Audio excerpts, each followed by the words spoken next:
Hi guys, ನೀವೇನಾದ್ರೂ ಹಾಸನದವರಾಗಿದ್ರೆ ಅಥವಾ ಹಾಸನ್ಗೆ ಸ್ಟೆಕೇಷನ್ಗೆ ಅಂತ ಬಂದಿದ್ರೆ and ಈ ವೀಕೆಂಡಲ್ಲಿ ಎಲ್ಲಿ ಹೋಗೋದಪ್ಪ ಅಂತ ಯೋಚನೆ ಮಾಡ್ತಾ ಇದ್ರೆ ನಾನೀಗ ತೋರಿಸೋ ಪ್ಲೇಸಿಗೆ ಹೋಗಿ. ಇದು ಹಾಸನ್ ಸಿಟಿಯಿಂದ ಜಸ್ಟ್ 15 to 20 ಕಿಲೋಮೀಟರ್ಸ್ ದೂರ ಇದೆ.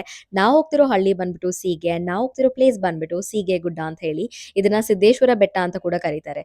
ಸೊ ನಾವು ಸೀಗೆ ಗುಡ್ಡದ ಮೇಲಿರೋ ಮಳೆ ಮಲ್ಲೇಶ್ವರ ಟೆಂಪಲ್ಗೆ ಬಂದಿದ್ದೀವಿ. ನಾನು ಹಾಸನಲ್ಲಿ 9 ವರ್ಷ ಇದ್ದೆ. ನನಗೆ ಗೊತ್ತೇ ಇರಲಿಲ್ಲ ಇಂಥದ್ದೊಂದು ಪ್ಲೇಸ್ ಇದೆ ಹಾಸನಲ್ಲಿ ಅಂತ ಹೇಳ್ಬಿಟ್ಟು.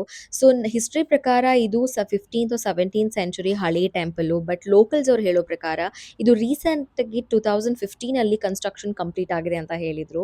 ಇಲ್ಲಿನ ಶಿವನ ಸ್ಟ್ಯಾಚ್ಯೂ ಏನಿದೆ ಅದು 39 ಫೀಟ್ ಉದ್ದವಾಗಿದೆ. ಆ್ಯಂಡ್ ಅದ್ರ ಆಪೋಸಿಟೇ ಬ್ಯೂಟಿಫುಲ್ ವ್ಯೂ ನೋಡೋಕೆ ಸಿಗುತ್ತೆ ನಮಗೆ. ನಾವು ಸೆಟ್ಟಿಗೆ ಹೋಗಿದ್ವಿ. ಆ್ಯಕ್ಚುಲಿ ಸನ್ ರೈಸ್ ಕೂಡ ತುಂಬ ಬ್ಯೂಟಿಫುಲ್ ಆಗಿದೆ ಅಂತ ಹೇಳ್ತಾರೆ. ಬಟ್ ನಾನು ನೋಡಿಲ್ಲ. ನೀವು ಸೆಟ್ಟಿಗಾದ್ರೂ ಬರ್ಬೋದು, ಸನ್ ರೈಸ್ಗಾದ್ರೂ ಬರ್ಬೋದು.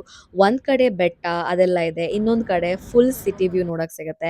ನಾವಲ್ಲಿ ದೇವಸ್ಥಾನ ಹತ್ರ ಪೂಜೆ ಮಾಡ್ಕೊಂಡ್ಬಿಟ್ಟು ಒಂದು 10 to 11 ಮಿನಿಟ್ಸ್ ಏನೋ ನಾವೇನಾದ್ರು ಟ್ರೆಕ್ಕಿಂಗ್ ಹೋದ್ರೆ ಆರ್ ಬೈಕ್ ಕಾರ್ ನೀವು ಹೇಗಾದ್ರೂ ಹೋದ್ರೆ ಈ ಟಾಪ್ ವ್ಯೂ ನಿಮಗೆ ನೋಡಕ್ ಸಿಗುತ್ತೆ. ನಾವು ಬೆಟ್ಟದ ತುದಿಗೆ ಹೋಗ್ತೀವಿ.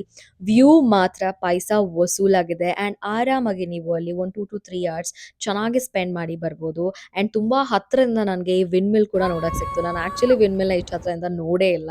And top view was crazy. ಸಂಜೆ ಆಗ್ತಾ ಆಗ್ತಾ ಆಗ್ತಾ ಆಗ್ತಾ ಆ ಆರೆಂಜ್ ಅಂಡ್ ರೆಡಿಶ್ ಏನಲ್ಲಿ ಗ್ಲೋ ಕೊಡ್ತಾ ಇದೆಯಲ್ಲ, ಎರಡು ಕಣ್ಣು ಸಾಲಲ್ಲ ನೋಡಕ್ಕೆ. ಸೊ ಹಾಗೆ ಮಜಾ ಮಾಡಿ ಸ್ವಲ್ಪ ಫೋಟೋಸ್ ತಗೊಂಡು ನಾವು ವಾಪಸ್ ಬಂದ್ವಿ. That's it for today's video. Bye.